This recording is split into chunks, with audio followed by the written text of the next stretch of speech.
नमस्कार दोस्तों, Q&A के अंदर आपका स्वागत है। और जो सबसे पहला क्वेश्चन हम उठाते हैं manandmotor.com से।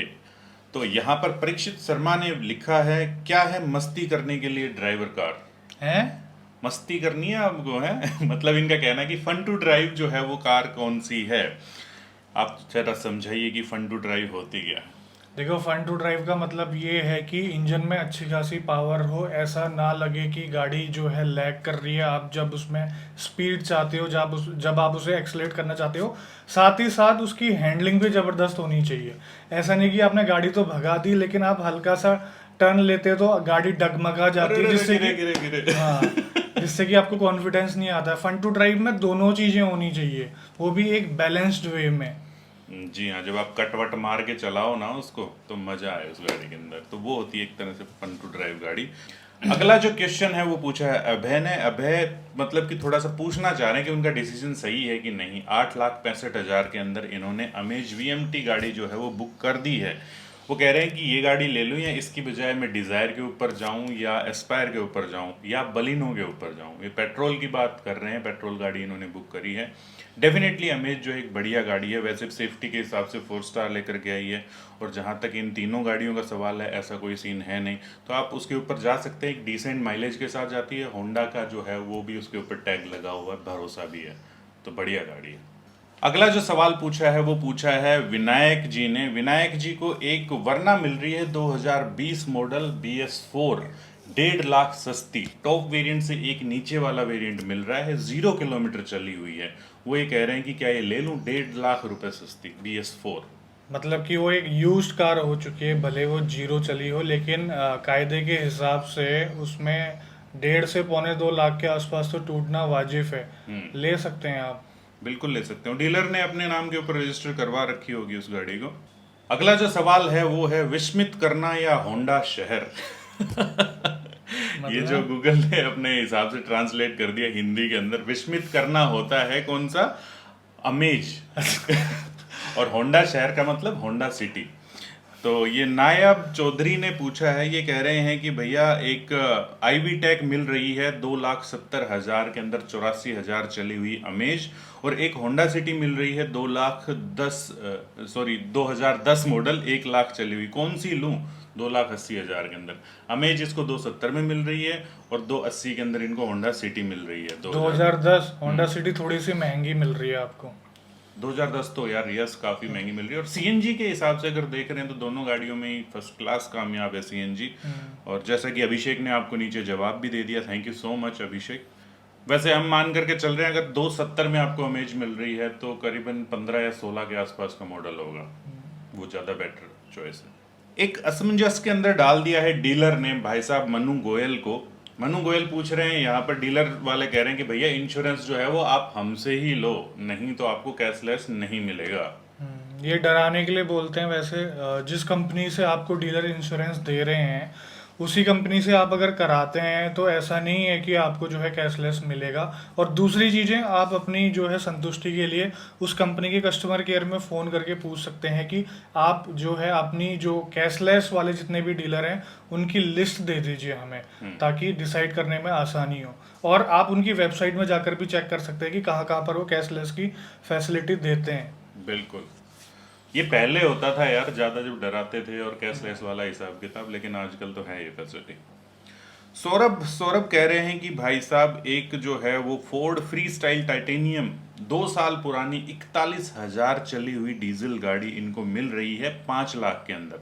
लेकिन मिल रही है वो डीलरशिप से। डीलरशिप का ये कहना है कि भैया ये गाड़ी हमारी पर्सनल गाड़ी है, हमने पर्सनल यूज़ के लिए जो है इसको यूज़ करा है। लेकिन अगर आप इस गाड़ी को लेते हो तो हम आपको नए टायर दे देंगे, नए अलॉय व्हील दे देंगे, और 1 साल की जो है वो वारंटी भी दे देंगे। तो इस केस में इनको इस गाड़ी के ऊपर जाना चाहिए या नहीं जाना चाहिए? थोड़ा सा रेट और नेगोशिएट करो। 4.5 4 इसमें मान जाते हैं तो ठीक है। 1 साल की वारंटी आपको मिल रही है, जो कि किसी भी यूज्ड कार में नहीं मिलती है इतनी ज़्यादा। ये बात तो अच्छी है कि चलो वारंटी वगैरह दे रहे हैं वो सारी चीजें, लेकिन वो वहीं पर ही होगी, सीमित वारंटी होगी, उसी डीलरशिप की ही वारंटी होगी, ये कहीं और की नहीं होगी। एक और चीज मैं बात बता दूं कि हो सकता है कि वो 41,000 जो किलोमीटर है वो टेस्ट ड्राइव व्हीकल भी हो सकता है आपका, बहुत ढंग से चलाई हुई हो, ढंग से मतलब रगड़ के। तो ये चीज़ आप देख लीजिए। और हाँ, एक और चीज़ बोल रहे हैं कि गियर के अंदर थोड़ा सा प्ले है, बाकी सब कुछ बढ़िया है। तो एक बार ना इंस्पेक्शन करना पड़ेगा आपको तगड़ा वाला। आपका कोई आसपास जानकार है या फिर कोई मैकेनिक है, एज ए फ्रेंड उसको ले जाओ वहां पर, और तो वहां पर उसको चेक करवा लो, फिर पता चल जाएगा कि गाड़ी की क्या कंडीशन है। उनके खुद के सर्विस स्टेशन पे चेक मत करवाना वो तो कहेगा जी बढ़िया बढ़िया है। उमंग जी को अपनी गाड़ी के अंदर रैटलिंग नॉइस की दिक्कत है। ये कह रहे हैं इनके पास i10 है जो कि 25 का माइलेज निकाल देती है, सिटी में भी और उसमें भी। भाई साहब कैसे चलाते हो आप? आधी बार किसी से धक्का तो नहीं डलवा रहे थे? खैर मजाक कर रहा था। ये कह रहे हैं कि यार मैं उसके अंदर डैम्पिंग वगैरह नहीं करवाना चाहता, बाकी सारी चीज़ें इन्होंने बदल दी, लेकिन उसके बाद भी आवाज़ है, क्योंकि वो गर्मी जब होती है ना तो वो पिघल जाती है। तो ये कह रहे हैं वो। तो उसका क्या सोल्यूशन? आपकी गाड़ी हुंडई की है, लेकिन उसमें खूबियां सारी मारुति वाली है और कमियां भी मारुति वाली है। 25 का एवरेज दे रही है मारुति की तरह, ठीक है, रेटलिंग आ रही है मारुति की तरह, ठीक है। तो यहाँ पर जो है डैम्पिंग अच्छी क्वालिटी की भी आती है और काफी लोग इस्तेमाल भी कर रहे हैं हमारी जानकारी में, तो उन्हें ऐसा जैसी कोई प्रॉब्लम नहीं आई है कि धूप में गल गई है।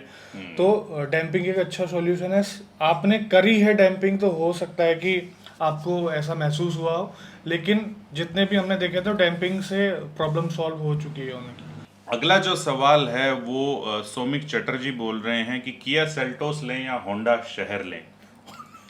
ये फिर से इसने कर दिया ट्रांसलेटर जो है होंडा शहर। भाई साहब होंडा शहर पे जाओ, उसमें बहुत सारी गाड़ियां हैं।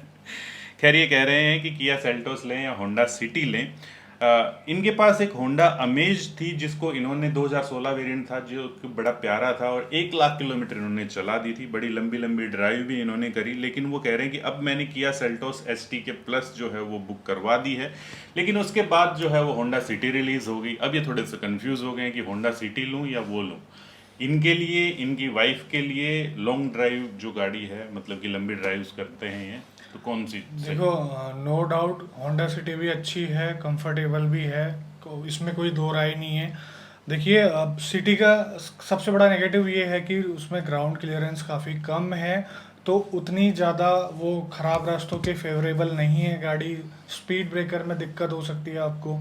आप लॉन्ग टूरिंग करते हैं, टूरिंग करने में जो है आपको कई टाइप की सड़कें देखने को मिलेगी, तो उसके लिए सिटी लेना थोड़ी सी समझदारी नहीं है। हाँ, वैसे राइडिंग के हिसाब से कंफर्टेबल तो है गाड़ी, वैसे ही नहीं है, लेकिन आपको दूसरी टाइप की दिक्कतें आएंगी ग्राउंड क्लियरेंस वगैरह को लेकर के। और तो फिर तो सेल्टोस सही गाड़ी है यार, आप बिल्कुल जा सकते हैं उसके ऊपर, ज़्यादा कंफ्यूज मत होइए। और बड़ी वैसे सिटी जो है बिल्कुल आपको सिंपल सोबर लगेगी, नो प्रॉब्लम वाली जो है ना गाड़ी वो। खैर अगला जो क्वेश्चन जो है हम लोग इंस्टाग्राम से उठाते हैं भैया। योगेश जी का क्वेश्चन है, ये कह रहे हैं कि इनके इनके दोस्त की हाइट 6 फीट है और उनको पेट्रोल के अंदर गाड़ी लेनी है और बजट है 7.5 लाख का। मैंने उनको टियागो सजेस्ट करी है, या दूसरा एक होंडा अमेज भी ऑप्शन है, क्या होंडा अमेज के ऊपर जा सकते हैं? देखिए, अमेज एक लेवल ऊपर की गाड़ी है, नो डाउट जाना उसमें ज़्यादा समझदारी है, लेकिन फीचर्स आपको नहीं मिल पाएंगे जो आपको टियागो के टॉप वेरिएंट में मिल पाएंगे, तो इस चीज़ का ख्याल रखना पड़ेगा आपको। एक और चीज़ भी है योगेश जी, अगर भविष्य में आप CNG वगैरह लगवा रहे हैं तो होंडा अमेज के अंदर जो है वो रिस्पॉन्स आपको थोड़ा सा ज़्यादा मिलेगा। CNG लगाने के बावजूद आपको जो बूट स्पेस है वो थोड़ा सा अच्छा मिल जाएगा उसमें। और यही दोनों 4 स्टार गाड़ियां हैं सेफ्टी के हिसाब से, तो उसमें भी कोई दिक्कत वाली बात है नहीं। अगला जो सवाल है वो समीर ने पूछा है, वो कह रहे हैं कि मुझे आपकी हेल्प चाहिए। बजट 10 से 12 लाख है, ब्रीजा, बलिनो और i20 को लेकर के थोड़ा सा कंफ्यूज है। और इनको तो जो है वो वेन्यू भी पसंद आ रही थी, लेकिन फ्रेंड्स कह रहे थे कि बड़ा डब्बा सा है यार, तो इनके मन से हट गई। ये दोस्त बड़े कमीने होते हैं, ठीक है, वैसे वेन्यू बढ़िया गाड़ी है। खैर, लेकिन आपको अगर इन्हीं तीनों में से गाड़ी चाहिए तो कौन सी? तो बलेनो का क्या मतलब होता है? बजट अगर 10 लाख है तो निकाल दो उसको। बजट 10 से 12 लाख है भाई साहब। हाँ, देखो, माइलेज के हिसाब से आप अगर गाड़ी चाहिए तो बलिनो माइलेज ज़्यादा बढ़िया निकालती है, ठीक है, लेकिन आपको मारुति की अगर ब्रीजा भी है तो ब्रीजा के ऊपर चले जाओ यार, सेफ्टी भी आपको मिल जाएगी, ऊंची गाड़ी भी मिल जाएगी, है ना, और इंजन भी ठीक ठाक है उसका, अच्छा तो उसमें इंजन कोई है। दिक्कत वाली बात है नहीं। तो ब्रीजा हम आपको सजेस्ट करेंगे यहाँ पर इन तीनों गाड़ियों में से। देखा, हम मारुति की गाड़ियाँ भी सजेस्ट करते हैं, समझ में आया? अगला सवाल यहाँ पर है अमन का। अमन कंफ्यूज हैं कि उन्हें एक ऐसी गाड़ी चाहिए जिसमें सीएनजी लगाने के बाद भी अच्छा खासा जो है बूट स्पेस मिल जाए। जो सिटी थी इनके पास, सिटी 2007 मॉडल की सिटी थी इनके पास, जिससे काफ़ी संतुष्ट थे, लेकिन उन्हें बेचनी पड़ गई उसको। लेकिन अब इन्हें दूसरी गाड़ी चाहिए। इन्होंने कुछ गाड़ियाँ सेलेक्ट कर रखी है, जैसे कि टोयोटा इटियोस, कोरोला, सियाज या फिर सनी।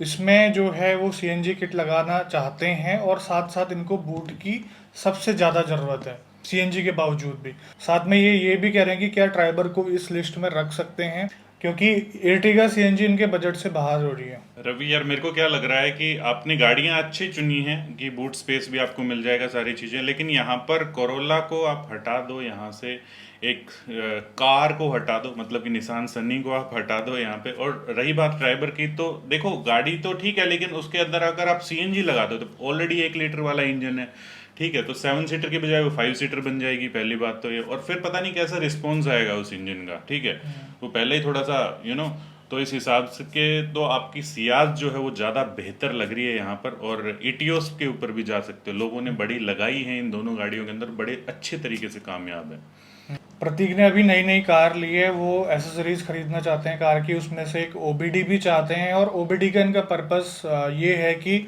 सर्विस से पहले का स्टेटस, सर्विस के बाद का स्टेटस जानने के लिए चाहिए इनको, कि क्या सर्विस में उन्होंने गाड़ी ठीक से सर्विस करी या फिर नहीं करी। तो यहाँ पर मैं प्रतीक जी को बताना चाहूँगा, ओबीडी आप बेशक लीजिए, लेकिन इन चीज़ों का पता आपको नहीं चल पाएगा, क्योंकि जो रेगुलर मेंटेनेंस होता है, रेगुलर सर्विस होता है, तो उसमें एज सच कोई वार्निंग साइन नहीं आते हैं जिससे कि आप उसका फॉल्ट चेक कर सकते हो। फॉल्ट चेक करने के बाद उन्होंने रिजॉल्व किया या नहीं किया, वो चीज़ आप चेक कर सकते हो। तो एज अ जर्नल गाड़ी के पैरामीटर्स वगैरह देखने के लिए आप ओबीडी लीजिए, और साथ ही साथ जब कोई फॉल्ट आता है तब उसको देखने के लिए आप ओबीडी ले सकते हैं। लेकिन सर्विस में क्या हुआ क्या नहीं हुआ, सर्विस करने के बाद क्या अंतर आया, ये थोड़ा सा ट्रैक कर पाना उस ओबीडी डिवाइस से थोड़ा सा मुश्किल है। ट्रू। तो ये थे आप लोगों के सवाल जो कि हमने जवाब दिए, और उम्मीद करते हैं कि आप संतुष्ट हुए होंगे हमारे जवाबों से। अगर फिर भी कोई सवाल हैं आपके तो नीचे कमेंट्स करके पूछिए। और जो भी हमारा Q&A जो आता है वो manandmotor.com के ऊपर से सवाल हम उठाते हैं, और हमारे इंस्टाग्राम से सवाल हम लोग लेते हैं, तो वहाँ पर आप पूछ सकते हैं। मिलते हैं ऐसे किसी नेक्स्ट इन्फॉर्मेटिव वीडियो के अंदर इसी मैसेज के साथ कि 4 व्हीलर चलाते हैं तो सीट बेल्ट जरूर डालिएगा, 2 व्हीलर चलाते हैं तो हेलमेट जरूर पहनिएगा। जय हिंद, जय भारत। भारत माता की जय।